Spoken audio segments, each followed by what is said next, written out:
It's Edward Roski, and I'm asking good questions. So, what does the Pope have to say about AI? And did he say it while driving around Silicon Valley in his Pope-mobile? No, sadly, it wasn't a mobile Pope-mobile speech shouted out the window at OpenAI headquarters. It was rather done from Vatican City, and it turns out the Pope had quite a lot to say about AI anyway.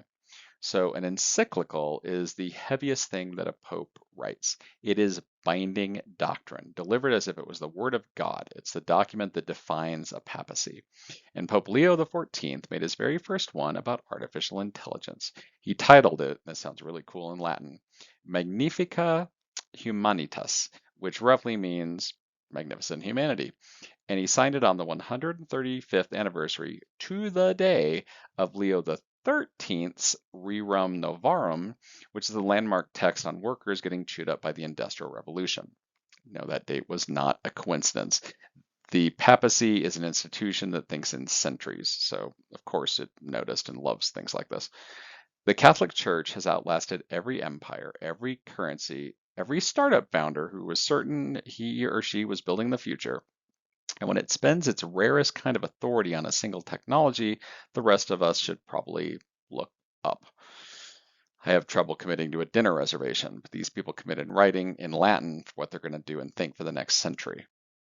Leo XIV calls AI one of the defining moral tests of our age, and he puts human dignity at the center, and then frames it as a choice between two cities: Babel, where technology serves domination and exclusion, and Jerusalem, where it serves people. And his word for what we should do to AI is disarm. And he made a point of saying he didn't mean weapons. He meant stripping out the drive to dominate. Now, because the world is funny, it got a little bit weird and ironic because within a day, people started accusing the Pope of using AI to write his own warning about AI.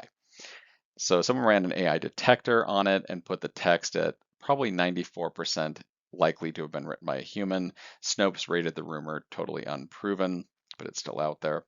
Meanwhile, he presented it standing beside an Anthropic co-founder, Chris Olah, who's a self-described atheist, who is from the lab that the Pentagon had just branded a national security risk. So the Catholic Church picked the one AI company that Washington is not really a big fan of. So imagine the comms team trying to tell the Pope how to answer questions about that.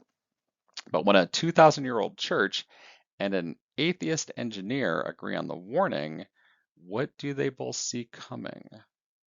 If you found this quick and helpful, please subscribe. But until next time, keep asking good questions.